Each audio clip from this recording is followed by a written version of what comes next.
Mes chers amis, parmi tous les péchés qui désolent la terre, il y en est un auquel les hommes sont plus particulièrement exposés. Je veux parler de ces fautes dégradantes qui attentent à la pureté et qui profanent à la fois les âmes et les corps. Si ce triste sujet a été opportun à toutes les époques, il est plus encore aujourd'hui, car le fléau de l'immoralité se développe. Il gagne même par contagion des familles sérieusement chrétiennes. Il présente actuellement des conséquences effroyables pour notre société, notre avenir, notre éternité.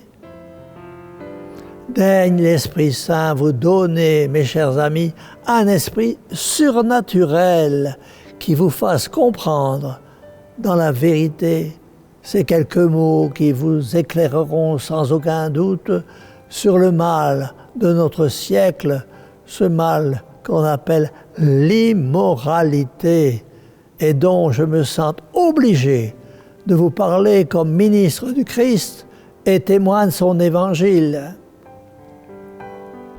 En conséquence, il faut savoir que tout ce qui est de nature à provoquer chez nous ou chez ceux qui nous entourent, ne serait-ce qu'une idée perverse, est interdit par la plus élémentaire prudence.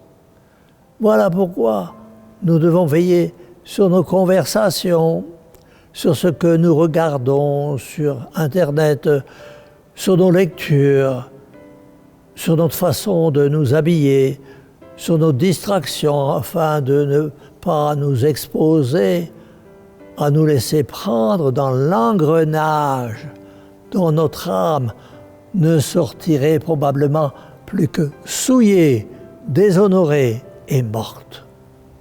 Mes amis, je tiens ici à vous mettre plus particulièrement en garde contre l'immoralité qui sévit de plus en plus sur Internet, à la télévision, dans les médias, dans les rues et même dans certaines églises. Je vous supplie, au nom du sang du Christ, qui fut versé sur la croix pour vous, de vous ressaisir et de bannir à jamais toutes les émissions qui risquent de vous entraîner à la perte de votre âme et de l'âme de vos enfants. Mes chers amis, la société est menacée, vos foyers sont menacés, vos enfants sont menacés par l'immoralité qui engendre la destruction, la désunion, la haine, la jalousie, l'envie, la dégradation de la femme et de l'homme. En un mot, ce qui semble donner un avant-goût de l'enfer. Il y a aussi un grand mal, c'est l'immodestie de la mode, la provocation organisée par des couturiers épris de sensualité et du désir de détruire la morale chrétienne. Ah, mes chers amis, reprenez-vous au nom du sang du Christ versé pour vous sur la croix.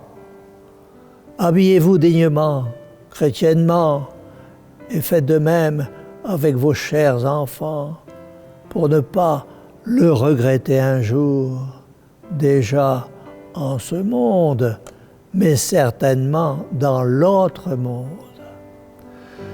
Mes amis, il faut le dire hautement, jamais peut-être la corruption, l'immoralité ne s'est étalée plus effrontément qu'aujourd'hui, où le monde dit moderne semble vouloir rivaliser avec les orgies de la Rome impériale, avec Sodome et Gomorrhe, avec pas autant de somptuosité sans doute, mais avec une égale fureur de s'affranchir de tout frein. La perversité et la provocation au péché s'efforcent de pénétrer dans vos demeures par l'Internet, la télévision, les revues, tout en affermissant son règne dans les rues. La tentation se présente à vous de façon toujours plus violente, avec les livres, les journaux, l'Internet dont on a pris l'habitude de ne plus se passer. Votre curiosité, aiguillonnée par d'artificieuses publicités, n'a-t-elle pas fait glisser entre vos mains des vidéos avec votre téléphone, des ouvrages qui ne pouvaient que vous troubler, des publications que vous avez dévorées comme en cachette, car vous vous rendiez compte, malgré tout, qu'elles étaient déshonorantes, comme elles sont déshonorées. Ce qui s'applique aux vidéos, à la lecture, s'applique aussi au cinéma, au théâtre, qui devrait rester une école d'art. Vous savez tous, et trop, qu'en réalité, ils sont surtout des agents d'immoralité. À force de vivre dans un monde déchristianisé et immoral, on risque d'être aveuglé et de marcher sur les mêmes chemins que ceux qui n'ont plus ni foi ni loi. Mes chers amis, au nom des saintes plaies du Christ, je vous supplie de réagir. Vous avez le courage, je veux dire l'immense courage, de fermer votre téléphone, votre télévision, quand l'émission sera immorale et bien souvent blasphématoire envers la croix du Christ. Au nom du sang du Christ, de sa douloureuse passion et de son évangile, vous refuserez les vidéos, les lectures immorales qui détruisent la paix du cœur et des foyers. Au nom du sang du Christ, de sa flagellation et de ses douleurs, et des douleurs de sa très sainte Mère Immaculée, vous soignerez la façon de vous vêtir et de vêtir vos enfants pour que le scandale n'arrive pas par vous et chez vous. Au nom du sang du Christ et de l'Immaculée, vous vous abstiendrez de critiquer les religieux et les religieuses qui ont voué leur vie au Christ, aux pauvres, aux malades, faisant vœu de pauvreté, de chasteté, d'obéissance. Je sais qu'il est difficile de combattre l'immoralité, mais avec la grâce de Dieu et l'aide efficace de Notre-Dame, vous lui demanderez dans la prière et vous obtiendrez, j'en suis sûr, la grâce de rester dans la moralité. Et la paix et la joie régneront en vous et chez vous. Ah, mes chers amis, les temps sont très mauvais, nous dit souvent la très sainte Vierge Marie. À nous tous de travailler petitement mais sûrement à ce que la morale chrétienne que le Christ nous a laissée dans son saint évangile puisse à nouveau régner non seulement dans la société, mais avant tout dans les foyers qui se disent chrétiens. Mes amis, la vie passe très vite, vous le savez. Il est temps de vous reprendre. La mort vient comme une voleuse.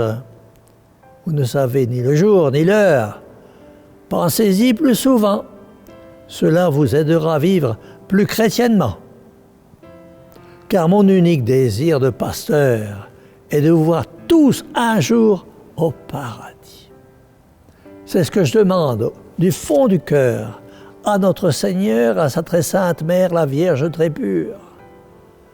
Mes chers amis, au nom du sang du Christ et des larmes de Marie, convertissez-vous.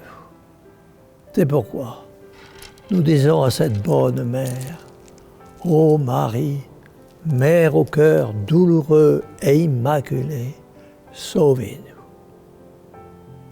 Et que la bénédiction du Dieu Tout-Puissant, Père, Fils et Saint-Esprit, descende sur vous tous et y demeure à jamais. Ainsi soit-il.